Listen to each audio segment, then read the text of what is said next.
আসসালামু আলাইকুম ওরহমতুল্লাহি ওবরাকাতুহ নাহমাদুহু ওয়া নুসাল্লি আলা রাসূলিহিল কারীম আম্মা বা'দু ফাআউযু বিল্লাহি মিনাশ শাইতানির রাজীম বিসমিল্লাহির রহমানির রহিম। প্রিয় দিনী ভাই এবং বোনেরা, আজকে আমরা স্বপ্ন নিয়ে কথা বলবো।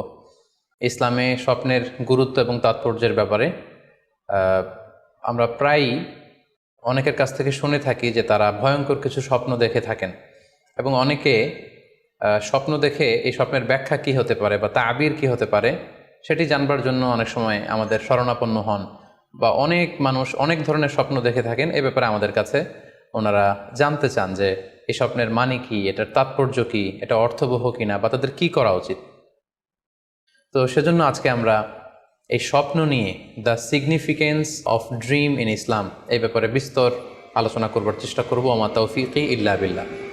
আজকে বেসিকলি স্বপ্নের ব্যাপারে আমরা 10টি পয়েন্টে কথা উপস্থাপন করবার চেষ্টা করব। সেগুলো হচ্ছে, প্রথমে আমরা জানবো স্বপ্নের গুরুত্ব ও তাৎপর্যের ব্যাপারে, তারপর জানবো স্বপ্নের প্রকারভেদ, ভালো স্বপ্ন দেখলে করণীয়, খারাপ স্বপ্ন দেখলে করণীয়, তারপর কোন ধরনের স্বপ্নের ব্যাখ্যা প্রয়োজন এবং কোন স্বপ্নের ব্যাখ্যা প্রয়োজন নেই, সত্য স্বপ্নের আলামত অথবা কিভাবে বুঝবো যে আমার স্বপ্নটা অর্থবহ কিনা, স্বপ্নের ব্যাপারে কিছু ইসলামী দিক নির্দেশনা, স্বপ্নে আল্লাহ রাসূল সাল্লাল্লাহু আলাইহি সাল্লামকে দেখা প্রসঙ্গে, যুগে যুগে স্বপ্ন ব্যাখ্যায় কারা পারদর্শী ছিলেন, এবং সবশেষে কোরআন সুন্নাহর আলোকে বিভিন্ন প্রতীক বা চিহ্নের দিকে খেয়াল রেখে স্বপ্নের ব্যাখ্যা।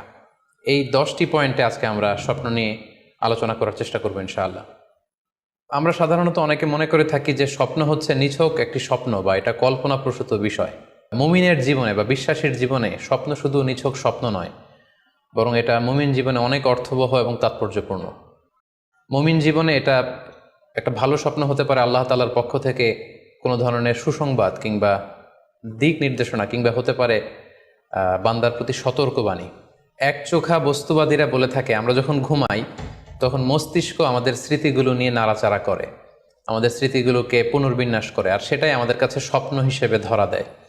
অর্থাৎ তারা বলতে চায় যে স্বপ্ন হচ্ছে ঘুমের ঘোরে আমাদের দৈনন্দিন জীবনে ঘটে যাওয়া আমাদের চিন্তা বা ভাবনার প্রতিচ্ছবি। কিন্তু ইসলামের দৃষ্টিতে স্বপ্ন শুধু আমাদের চিন্তা ভাবনার প্রতিচ্ছবি নয়, এটা হতে পারে আল্লাহ তাআলার পক্ষ থেকে সুসংবাদ, হতে পারে গ্ল্যাড টাইডিংস কিংবা সতর্কবাণী। তাই এই স্বপ্নের ব্যাপারে আমাদেরকে খুব ভালো ধারণা রাখা উচিত। শুরুতে আমরা বলবো যে এর গুরুত্ব এবং তাৎপর্য কতটুকু। স্বপ্ন হচ্ছে নবুয়তের সূচনা। নবুয়তের সূচনা হয়েছিল স্বপ্নের মাধ্যমে। আল্লাহ রাসূল সাল্লাল্লাহু আলাইহি ওয়াসাল্লাম যখন নবী হিসেবে অফিসিয়ালি অ্যাসাইন্ড হন, তার আগে তিনি টানা 6 মাস স্বপ্ন দেখেছেন, যেটা সহিহ বুখারীতে এসেছে, আউয়ালু মা বুদিআ বিহি রাসূলুল্লাহ সাল্লাল্লাহু আলাইহি ওয়াসাল্লাম আর রুইয়া আস-সাদিকা ফিন নাওম। রাসূল সাল্লাল্লাহু আলাইহি ওয়াসাল্লামের কাছে ওহী বা রেভেলেশনের সূচনা হয়েছিল স্বপ্নের মাধ্যমে। ফাকানা লা ইয়ারা রুইয়া ইল্লা জাআত মিসলা ফালাকিস সুবহি। আর রাতে স্বপ্নে রাসূল সাল্লাল্লাহু আলাইহি ওয়াসাল্লাম যা দেখতেন, দিনের বেলা সেটা প্রভাতের সূর্য কিরণের ন্যায় রাসূল সাল্লাল্লাহু আলাইহি ওয়াসাল্লামের কাছে সুস্পষ্ট হয়ে যেত। অর্থাৎ যা তিনি রাতে দেখতেন স্বপ্নে, দিনের বেলা সেটাই হুবহু ঘটে যেত। তো এই হাদিস থেকে আমরা বুঝতে পারি যে স্বপ্ন হচ্ছে ওহীর সূচনা, অর্থাৎ ওহীর সূচনাটা হয়েছিল স্বপ্নের মধ্য দিয়ে। পাশাপাশি আমরা জানি যে ইব্রাহিম আলাইহিস সালাম উনি স্বপ্নে দেখেছিলেন যে উনি ওনার কলিজার টুকরো সন্তান ইসমাঈল আলাইহিস সালামকে জবাই করছেন, যেটা সূরাতুস সাফফাতের 102 নম্বর আয়াতে আল্লাহ তাআলা আমাদেরকে বলছেন। ইব্রাহিম আলাইহিস সালাম বলেছিলেন, ইয়া বুনাইয়া ইন্নী আরা ফিল মানামি আন্নী আযবাহুক ফানজুর মাযা তারা। অর্থাৎ, হে আমার সন্তান ইসমাঈল, আমি স্বপ্নে দেখেছি যে আমি তোমাকে জবাই করছি, এখন তোমার অভিমত কি, তোমার অপিনিয়ন কি? সাইয়েদনা ইসমাঈল আলাইহিস সালাম বলেছিলেন, ইফআল মা তুমার সাতাজিদুনি ইনশাআল্লাহু মিনাস সাবিরিন। মানে বাবা, আপনি স্বপ্নে যা দেখেছেন আপনি সেটাই করেন, আপনি আমাকে ধৈর্যশীলদের অন্তর্ভুক্ত পাবেন। ছেলের এই মন্তব্য শুনে সাইয়েদনা ইব্রাহিম আলাইহিস সালাম একটি ধারালো ছুরি নিয়ে সাইয়েদনা ইসমাঈল আলাইহিস সালামকে শুইয়ে দিয়ে জবাই করতে শুরু করলেন।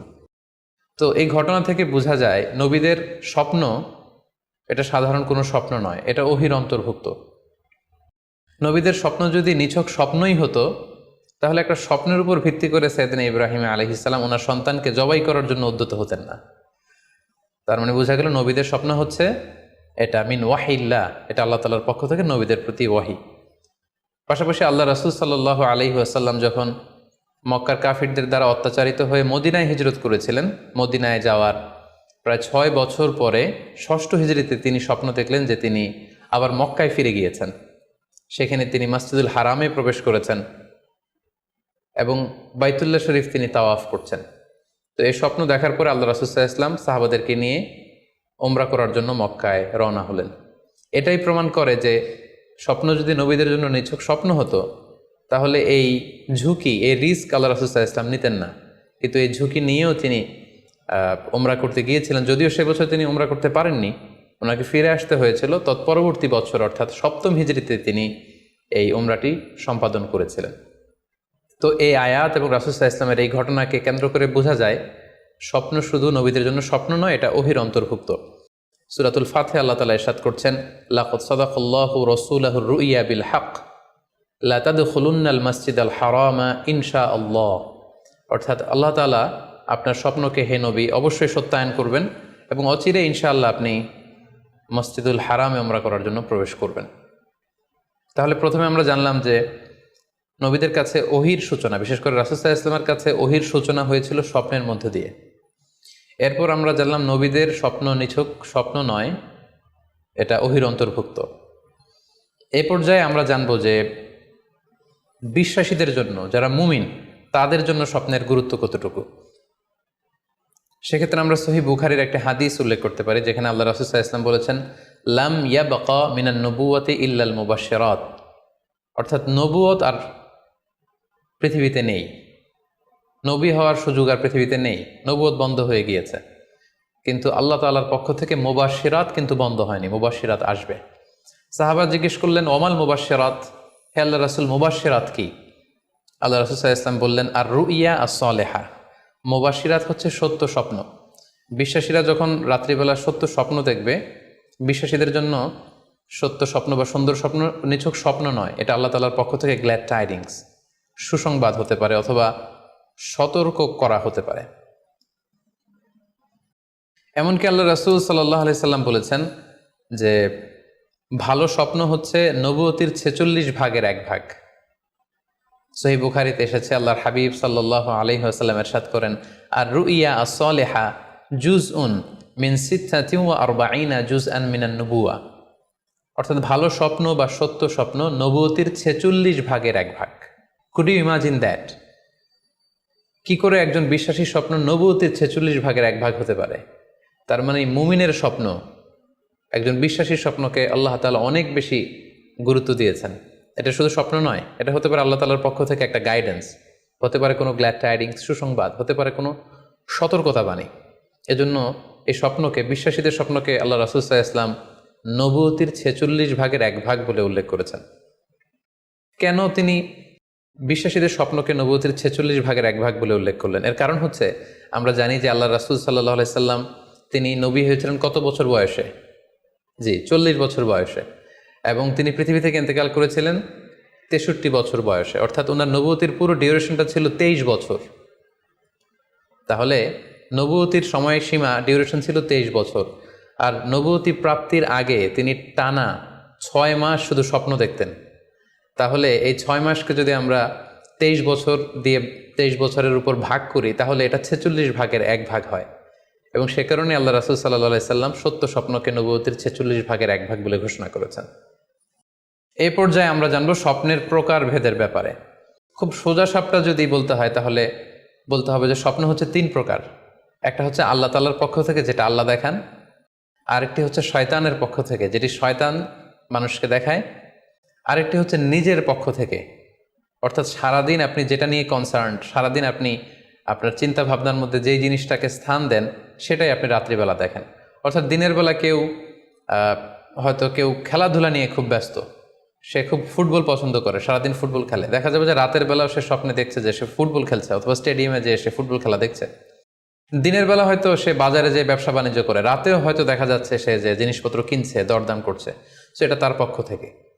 তাহলে বেসিকলি স্বপ্ন হচ্ছে 3 ধরনের, একটা আল্লাহর পক্ষ থেকে, একটা শয়তানের পক্ষ থেকে, আরেকটা হচ্ছে নিজের পক্ষ থেকে, যেটা আমরা সহিহ মুসলিমের একটি বর্ণনা থেকে জানতে পারি, যেখানে আল্লাহ রাসূল সাল্লাল্লাহু আলাইহি ওয়াসাল্লাম ইরশাদ করছেন, আর রুইয়া সালাসা, স্বপ্ন হচ্ছে 3 ধরনের।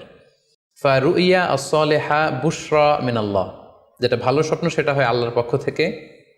ওয়ারুইয়া তাহজিনুন মিনাশ শাইতান, আরেকটা স্বপ্ন থাকে যেটা শয়তানের পক্ষ থেকে, সেটা ভয় দেখানো হয়। ভয়ঙ্কর যদি কোনো দুঃস্বপ্ন দেখে থাকেন তাহলে এটা আল্লাহর পক্ষ থেকে নয়, এই স্বপ্নটা শয়তানের পক্ষ থেকে। আরেকটি হচ্ছে রুইয়া মিম্মা ইউহাদ্দিসুল মারউ নাফসাহু, আরেকটি স্বপ্ন ব্যক্তি সে নিজের সাথে নিজে স্বপ্নে হয়তো কথা বলে বা এমন কিছু দেখে যেটা সুসংবাদও নয়, যেটা ভয়ঙ্করও কিছু নয়, বরং সারাদিন সে যে বিষয়টি নিয়ে চিন্তা ভাবনা করতো রাতে সেটার একটা প্রতিচ্ছবি, সেটাই সে দেখতে পাচ্ছে। এটা হচ্ছে নিজের পক্ষ থেকে স্বপ্ন।